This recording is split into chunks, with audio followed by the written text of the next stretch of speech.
Thanks for inviting me to present some studies that we have conducted about the organic farming expansion and the way it may be challenged by nitrogen availability. So basically, the take-home message I would like to deliver is made of three major points. The first one is about results that have been provided by three different studies, including ours, that show that because of a ban of chemical fertilizer in organic farming expansion may be challenged by nitrogen availability. But we also show that solutions exist to attenuate this challenge, and they are mainly based on the profound livestock redesign and also by better use of legume species. And finally, I would like to show that capturing the systemic feedback that are related to organic farming expansion is key to derive accurate estimates of its upscaling potential. So I start by a few words about the context. I'm pretty sure you know that organic farming is based on a series of principles that have been codified by the International Federation of Organic Agriculture Movement, the IFOAM. And these principles are made of four pillars, I would say. So ecology, health, fairness, and care. And those principles have been translated into the drastic reduction of chemical input use. I mean, that's the ecology principle that has been translated into the ban of chemical input use. And for this workshop of today, I think organic farming may be a kind of nice prototype of farming practice that tries to achieve a high level of production without any chemical input use. And this is true about chemical pesticides. It's also true about chemical fertilizers that are strictly banned in any of the organic farming regulations worldwide. I mean, in the European regulation, of course, but also in other regulations in any countries. So currently, organic farming is still kind of niche agriculture with only 1.5% of the global agricultural area under organic farming and 7.5% of this agricultural area under organic farming at the EU scale.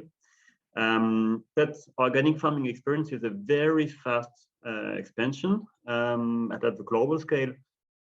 Organic farming undergoes plus 15% increase per year since decade. And between 2000 and 2018, the area under organic farming has been multiplied by 3.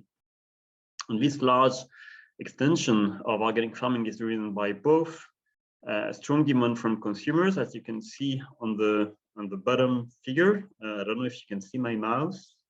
Yeah, where you can see that the global organic food market has been multiplied by 5 between 2000 and 2015. But this expansion of organic farming is also driven by consistent support from policies, in particular in Europe.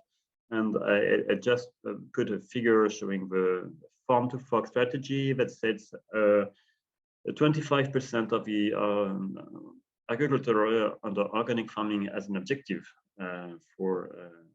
by 2030.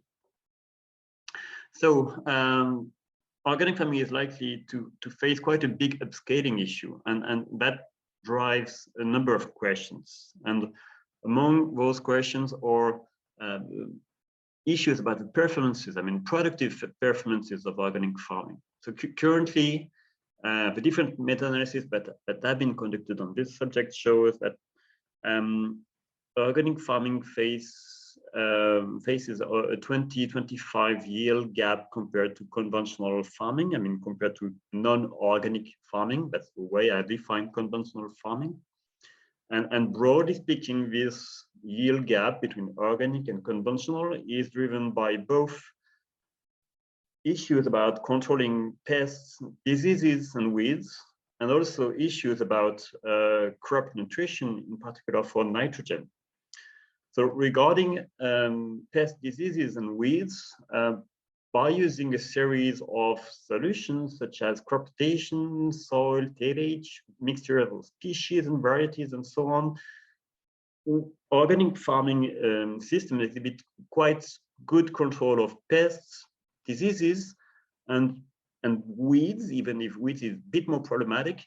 But I would say that usually it's not a big, massive deal. I mean, controlling pests and pathogens and it's not a big deal in organic farming, and we don't expect any big scaling issue about that. We may discuss a bit further if you want after my presentation, because I would like to mainly focus on nitrogen, which is for me a bit more tricky. And I think I will try to show you why I consider this a bit more tricky.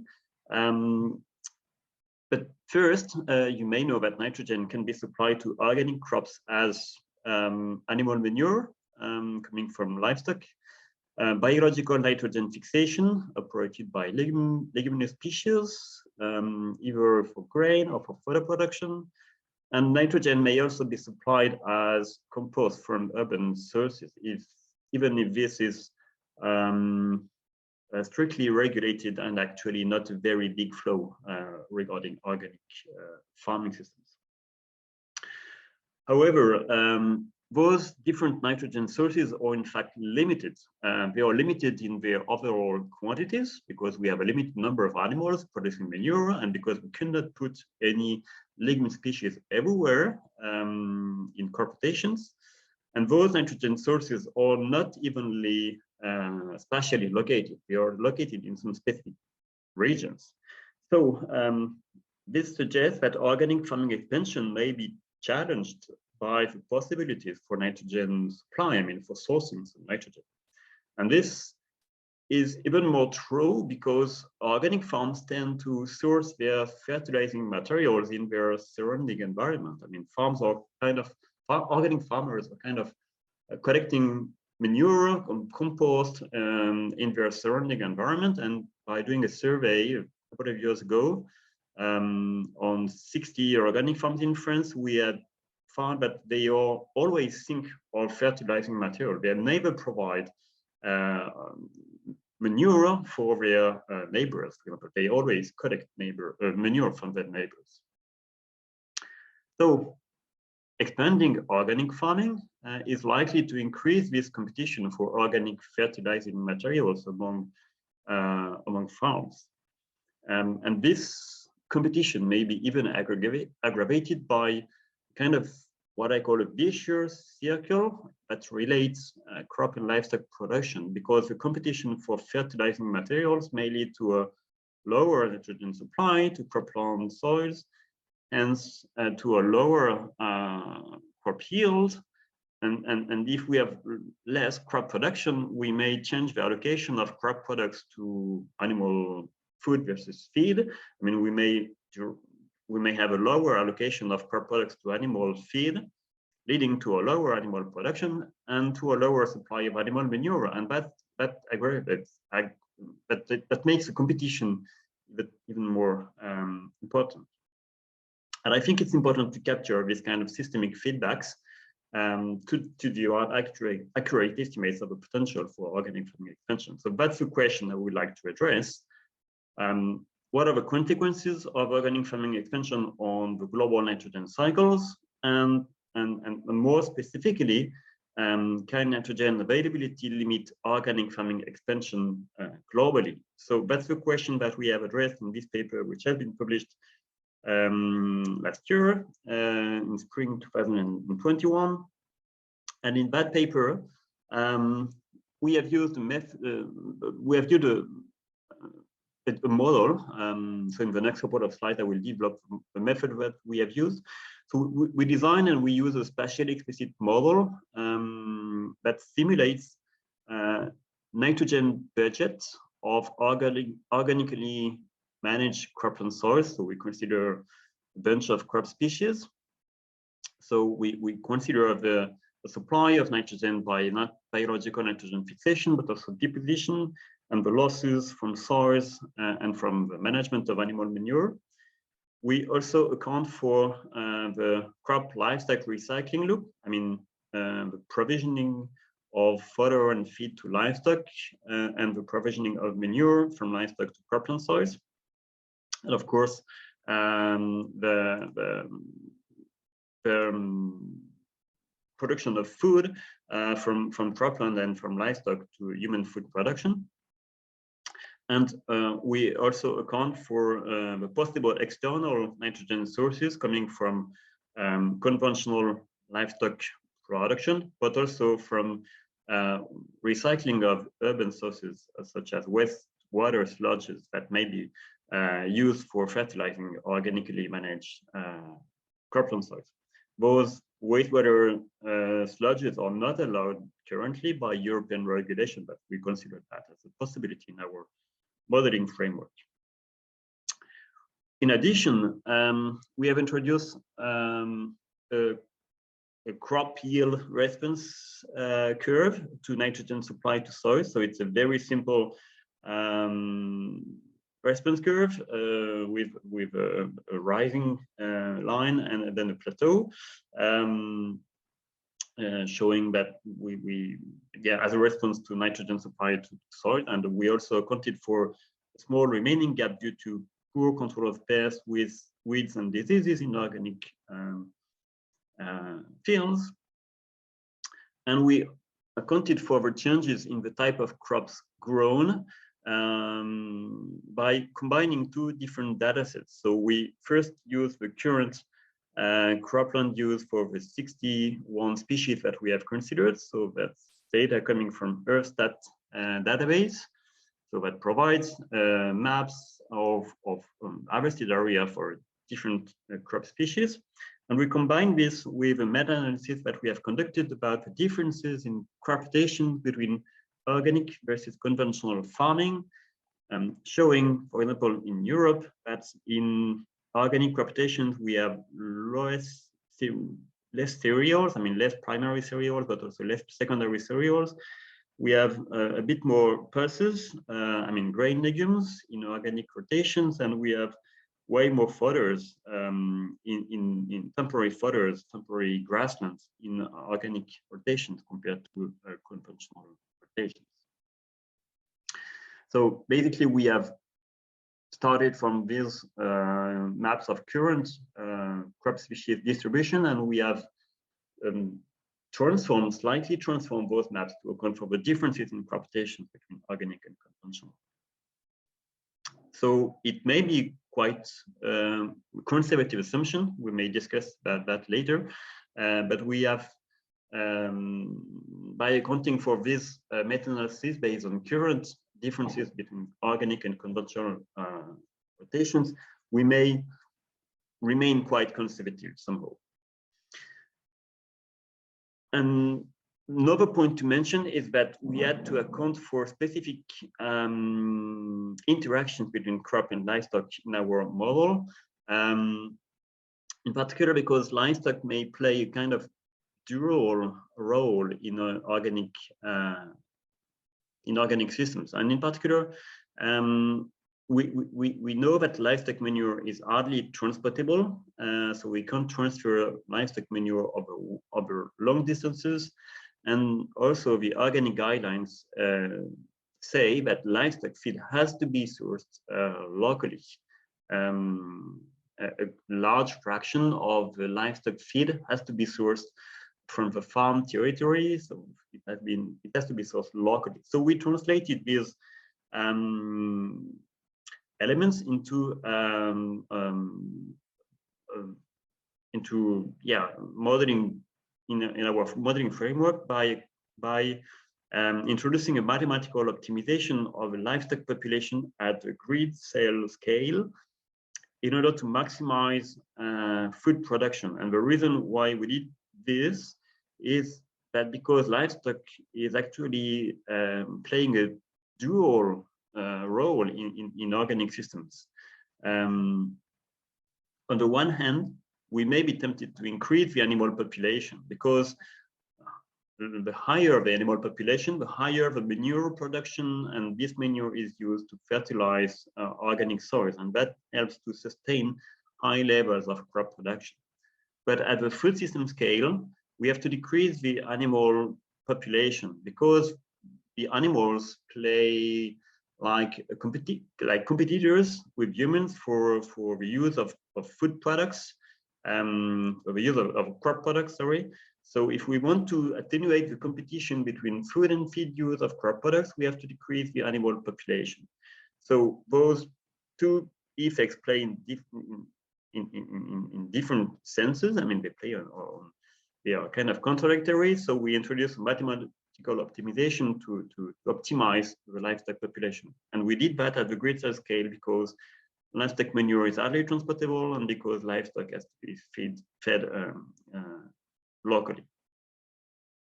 And finally, so we explored different scenarios of organic farming expansion from 0 to 100% of the global agricultural area under organic farming. And we made the assumption of constant global cropland area. And in the next slide, I will focus on the 100% organic scenario as an example. So the first result I would like to share is the fact that if organic farming occupies 100% of the global area, we would expect large changes in the type of crops grown. And farming the planet fully organically would lead to quite large decrease in primary cereals. I mean, decreasing in areas under maize, wheat, and rice in any world region. We would have kind of mixed effects on pulses, with probably some increases in pulses in Europe and in Asia, for example, but some decrease of pulses in mainly soybean in North America, in particular in the US. And we would have anywhere an increase in temporary fodder production, temporary grassland production. The second result that we found is that the ban of inorganic fertilizers, I mean chemical fertilizers, would lead to large nitrogen deficits in many world regions, because a very large expansion of organic farming would lead to a lower nitrogen supply as animal manure. I will show you results about livestock population later, but we would have lower number of animals, so we would have lower nitrogen supply as animal manure, and we would have moderate increase in biological nitrogen fixation operated by legume crops. That would be slightly higher in Europe, but slightly lower in North America, for example. And the result is that we found that farming the planet organically would drop, would lead to a drop of almost 60% in cropland energy provisioning, and that would translate to a 38% decrease in food energy provisioning coming from both crops and animals. And a large fraction of this drop in cropland production would come from the nitrogen limitation. Remaining fraction would come from biotic or abiotic stresses over the nitrogen, and in some cases, the changes in crop rotation would help to increase the caloric supply. The third result is that the drop in cropland production and its effect on food production would be stronger if we didn't have any livestock redesign. I mean, because we optimize the livestock population, the result that we found is that overall we would have a moderate decrease in total livestock population of minus 20%, but we would have a very strong redistribution of livestock population, in particular to co-locate grassland and animals, so that we put more ruminants in grasslands, and those ruminants help to produce manure that can be used on cropland soils. So we would enhance the circularity between croplands and grasslands by playing on ruminant population. And the third result about livestock is that we would have a very strong shift from ruminants from monogastrics to ruminants, and in particular to small ruminants, mainly dairy, goats, and sheep. So a big drop in monogastric population and a quite a large increase in ruminant, small ruminant population. And finally, we would have a large change in the magnitude of the nitrogen flows in the food system. So here I use the kind of figure that Luis Lacereta has shown yesterday, where we represent the different nitrogen flows between the different nitrogen sources, the croplands, grassland, animal population, and the human population. And this is the figure for the 100% conventional system, which is basically the current food system, and that's the figure that we estimated for the 100% organic food system. So big changes are here. Of course, we don't have any chemical nitrogen fertilizer use, of course, by definition in organic scenario, but one big change is here about nitrogen flows rating grassland, livestock, and cropland. As you can see, we have intensified the nitrogen flows coming and going to grasslands through the livestock population. And another big change is about the losses that would be much lower in our organic scenario. And finally, that's my final result. We compared the food production that we estimated to the food demand, estimated in calories, and we found some quite large gaps between food production and food consumption in the 100% organic scenario. So this is the table I would like to comment.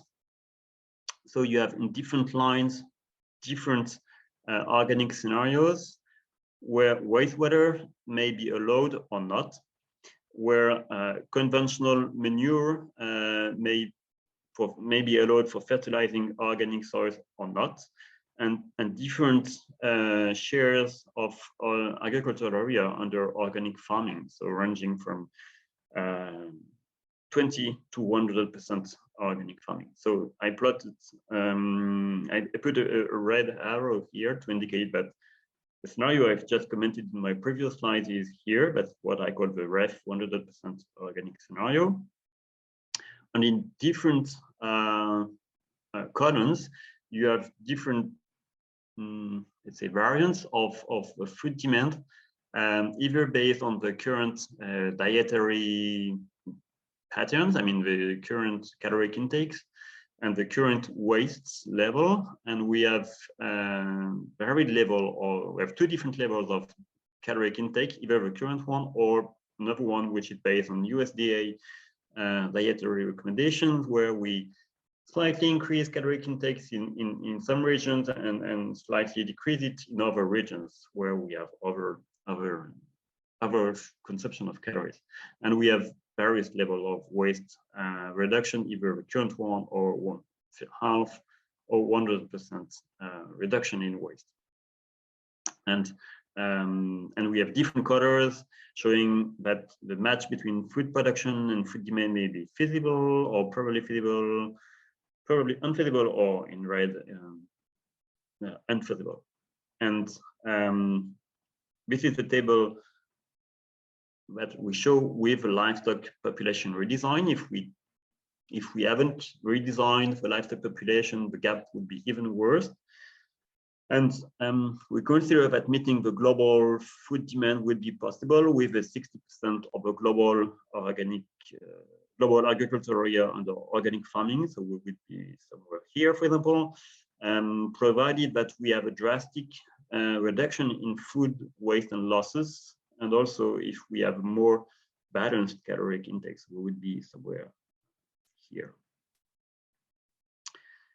So that was the result that we obtained. But the good news is that those results have been confirmed by two other papers, which have been published later in 2021. So you may have heard about this one, but Luis has briefly commented yesterday, published in One Earth, and this other one, which is a very interesting paper published in Global Environmental Change by a group based on Austria. And although they are based on different methods, they provide converging estimates of possible nitrogen deficit in scenarios of organic farming expansion. So I will briefly comment those papers. So the first one is about in global environmental change. This paper is based on a mass balance model that explores different scenarios about farming practices. Of course, a comparison organic versus conventional, but also an optimization of a crop production through changes in nitrogen use efficiency at the crop level, higher biological nitrogen fixation by legumes, and also better cycling of urban waste. And different food consumption patterns have been considered, from the business as usual to vegetarian or even vegan diets.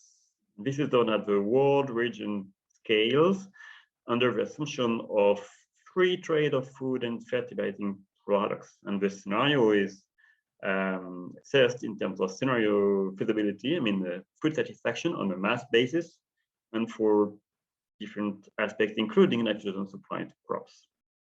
And in this paper, there's a major specificity, which is the area under leguminous species, where the authors has assumed a very large increase of area under legumes from 25% in the baseline organic to 50% of area under organic in the optimized organic, or even up to 75% in some specific regions. And by comparison, we had estimated that we had currently 11% of organic area under legumes at the European scale.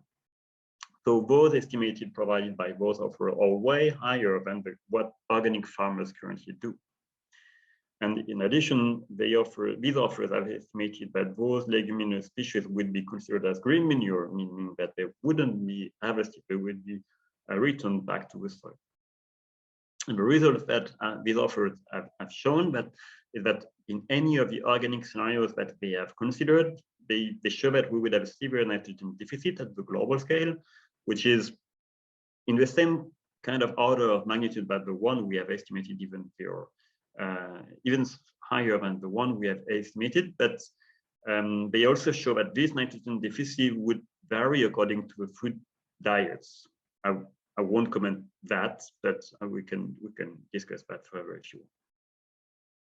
The good news is that they have also shown that some options exist to attenuate this global nitrogen deficit, helping to move from the baseline organic with a severe nitrogen deficit to an optimized organic with more nitrogen supply and even some nitrogen surplus. And this would be achieved by putting in action some agroecological principles. And those agroecological principles are mainly based on the improvement of nitrogen use efficiency at the crop level, but also improvement of the biological nitrogen fixation by leguminous species. So that was the first paper. The second one that Luis has mentioned yesterday is based on a mass balance model that explored different scenarios. The scenario of food demand, which is a fixed food demand, which is defined as protein intake, not caloric intake. That's a big difference with what we have considered in our paper. And in this fixed food demand scenario, the authors have estimated that 25% of the protein would come from animal source food versus 55% currently. And they have also based their study on a fixed organic production with a very high rate of biological nitrogen fixation by legumes, a very high level of recycling of human wastewater, co-location of crop and livestock production as we did, and also some protein production by crop stimulated as a response to nitrogen supply to soil as we did also. They focused on Europe at the country scale. They assumed the free trade of food and feed products, and they set a scenario based on the satisfaction of food demand, here expressed in proteins once again. Regarding changes in crop rotations, these authors have did a large job on simulating the changes in crop rotations, and they assume large changes in crop rotations that would vary by region. And the result is that this would lead to a large increase in legume species in crop rotations. For example, in Western Europe, these authors have considered that in organic farming, we would have a 5 years crop rotation that would include 2 to 3 years of temporary grassland with leguminous species, plus some possible grain legume cropping. So in France, that would lead to roughly 1/3 of the agricultural area under leguminous species. And that, as a result, of course, these authors have estimated large level of nitrogen fixation by legumes of more than 80 kilograms of nitrogen per hectare and per year over the whole rotation, which is very strong. And the result is that this scenario is feasible. It would help to satisfy the food demand. It would help to attenuate the nitrogen surplus to cropland soils, and it would help to preserve the food autonomy in Europe, provided that we have a profound redesign of the livestock sector and a massive expansion of leguminous species. So a few words of conclusion. So I'm back to my take-home message. So those 3 recent studies provide results that show that because of a strict ban of chemical fertilizer, organic farming expansion is likely to be challenged by nitrogen availability. I don't say it's impossible, but that's quite a big challenge ahead. Solutions exist to attenuate this challenge. They are based on a profound redesign of the livestock sector, decrease in the animal population, changes in spatial distribution, and shift between monogastric and ruminants, and also a greater use of leguminous species. And what I've shown is that we expanding organic farming would lead to systemic feedbacks, and capturing these systemic feedbacks is key to derive accurate estimates of the upscaling potential for organic farming. And a few words about perspectives. So we probably need to consider more realistic scenarios with probably lower rates of organic agriculture expansion, considering the 25% target of the farm to fork strategy is probably more realistic. It would be maybe more realistic also to focus on Europe, because that's the region where organic farming expands fast. And we also need to put together changes in food production and changes in food demand, in particular about animal sourced food, because the current trend is rather an increase in monogastric meat consumption and a decrease in ruminant based meat consumption. We also consider that we have simulated just one scenario of organic, just one type of organic production. So this study has to be considered as a kind of bottom line for organic upscaling, and more agroecological or maybe more circular organic cropping systems have to be considered, probably with greater nitrogen fixing crop frequency as cover crops or as intercropping or as relay cropping and so on. And we also want to estimate the overall greenhouse gas budget and the climate benefits that would be brought by those different scenarios. And yeah, that's it. So I thank you for your attention, and I'm happy and would be glad to discuss with you about.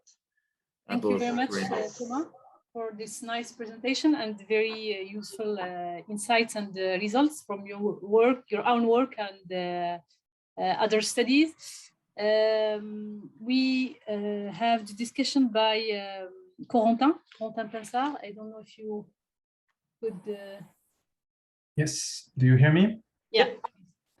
Thank you, Raja, and hi, Thomas. Thank you a lot for this nice presentation with its very clear take-home messages and the interesting links you made with the 2 other recent studies.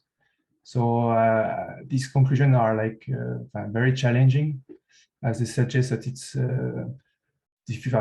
difficult to feed the world population without chemical fertilizer, without implementing a set of practice changes and at a certain level of implementation. But in the same time, the set of changes may vary in scope, from considering like increase in legume areas and recovery of nutrients from wastewater, but also the redesign of livestock, and in some cases like a decrease in food or agricultural waste. Or even for the study of Thiago Moraes, nitrogen use efficiency increase. And finally, you also identified changing in food demand as another lever that has been identified. But it might be not the most important according to Thiago Moraes' study. And finally, and it would be my first question about that, the increase in biological nitrogen fixation flow by legumes may change according to the study. So you suggest that you had a conservative assumption, maybe unlike the Thiago Moraes and Gilles Billen's studies. And they may have been maybe too ambitious, not taking into account constraints that you mentioned in your perspective slides. So about that, I would have first a question. Do you think that the scientific literature is already abundant enough about the agronomic and climatic constraint that of integrating these legumes as intercrops or even cover crops today? And more methodological questions. Have you already thought how to take into account these constraints in such an optimization process? Yeah, good question. Clearly, there has been a bunch of literature and agronomic work about cropping with legumes and biological nitrogen fixation by legumes and so on. So we can probably build on this abundant literature, but some surprising things or that first, we haven't found any synthesis by biological nitrogen fixation by leguminous crops in organic systems. So we thought we could find several meta-analyses about this, but actually no one exists. So we have started to do one about the nitrogen fixation rates in organic systems by considering the different ways that legume species can be introduced in organic systems as cover crops, intercropping, relay cropping, or even agroforestry, and that's something we are still working on.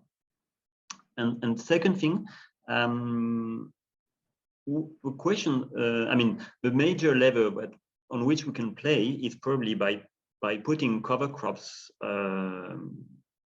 everywhere where we can, both to attenuate the nitrogen losses, but also to increase the biological nitrogen fixation by adding some leguminous species in those cover crops. But doing that at the global scale raises a number of questions. The first one is that we do not really have good maps of planting dates and harvesting dates of crop species, and we need those maps because we need to identify where and when can we put some cover crops between two major crops. So we need those kind of maps to estimate where we could put some cover crops. And finally, that's my last answer to your question. We know that with climate change, the windows of opportunities for putting cover crops may change. I mean, it's likely that we may be able to have more leguminous species in northern latitudes in the future because of warming temperature. So we need to know, we need some data about the effect of climate change on the changes in harvesting and crop and planting dates of major species, and about the expected effect of climate change on yields of cover crops. And that's something we are discussing with Nicolas Guilpart that we may work on in the future. Corentin, do you have another question? Otherwise, Nicolas raised his hand. Maybe. I have other questions, but maybe we can continue with the one of Thomas. Yes. Nicolas. No, so Nicolas, sorry. Yes. Can you hear me? Yes. Yes. Thank you very much, Thomas. It's a very nice presentation. I have a number of questions, but I just will try to pick short one, please. Short ones. Yes. How do you estimate the yield of the legume crops where they are not cultivated today? And do the yield gap between conventional and organic vary with climate? And that's my third question. And the other is the effect of climate change. Okay, so no, the yield gap between organic and conventional does not vary with climate. So that's my first answer. And the second answer is regarding yields of thinking about regarding the yields of leguminous species that were introduced where before there weren't any leguminous species. That's a question that we didn't have to address. The reason is that we, as I said, we started from the maps of current crop species distribution, and we have transformed those maps by accounting for the differences in crop rotation between organic and conventional. And by doing so, I could explain to you in a greater level of detail, but we never introduced any new crops in those those rotations. We have decreased the frequency of the area of the crops that were less frequent in organic farming compared to conventional farming. And doing so, we freed some land, and we filled this freed land by increasing the frequency and the area of the crops that were more frequent in organic rotations compared to conventional rotation. So doing so, we didn't introduce new crops, so we didn't have to manage this issue that you have raised. Okay, I understand. Thanks. And I let the other ask questions. Yeah, we have Luis. Please, very short question and very short answer. Yeah, hello, Thomas. Thank you very much for very nice presentation and for taking such a care for comparing the three papers. It is clear that if we only want to feed the world with organic farming, but with the world as it is now, it would be totally impossible. And we really need absolutely profound changes, not only in the cropping system, but also in the livestock, in the agro-food system, and in the structure of everything. And when comparing the papers, I think if some paper is giving better performance on lower, is based on many assumptions that they are behind. And yes, it's a matter of discussion, of course. I wonder if, you mentioned probably you have been a bit conservative. Don't you think that the potential of fixation could be enlarged? At least for Europe, for example, for introducing more nitrogen into the ecosystem, if this nitrogen is properly recirculated? Yes, so I agree with you that we had to make a high number of assumptions, and that's at the basis of those kind of exploration of scenarios. And the key thing is to make those assumptions explicit. Mm-hmm. And regarding biological nitrogen fixation in Europe, yes, we can probably increase it. I'm pretty sure that we have a large room of improvement for increasing biological nitrogen fixation, maybe at the crop or plant level by having more efficient genotypes. And I'm not really sure about that because I'm not an ecophysiologist or a genetician, but there may exist some options. But clearly, we could put more legume species in crop rotations either as cover crops or as relay crops or as intercropping. And we have plenty of options for that. And I'm sure we have a large potential. The question is, how big is this potential? I don't know. That's something we would like to work on with Nicola Gilpa. But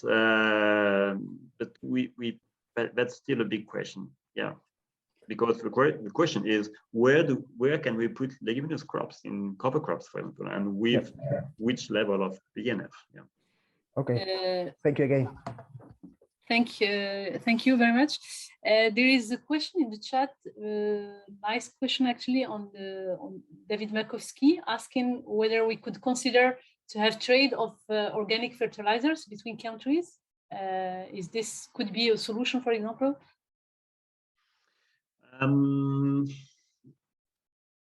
Yes. How it is feasible? How it is difficult, costly? Well, yes, we can probably trade some organic fertilizers, not animal manure, maybe not, but slaughterhouses wastes, for example, blood meal or feather meal, or that are highly nitrogen concentrated, and that could be traded. That's possible, and that currently already exists. That's something we have considered partly in our work, but that's probably possible. Trading animal manure may be more difficult. I know there are some cross-border exchanges of animal manure between, for example, Belgium and France, or Netherlands and France, but that's quite costly. I mean, it's also energy intensive. Maybe with a strong dehydration of those animal manure, that could be enhanced, but anyway, that's an option. Of course, for modeling reasons, not considering this option made it much easier for us, but that's not. Okay, thank you very much.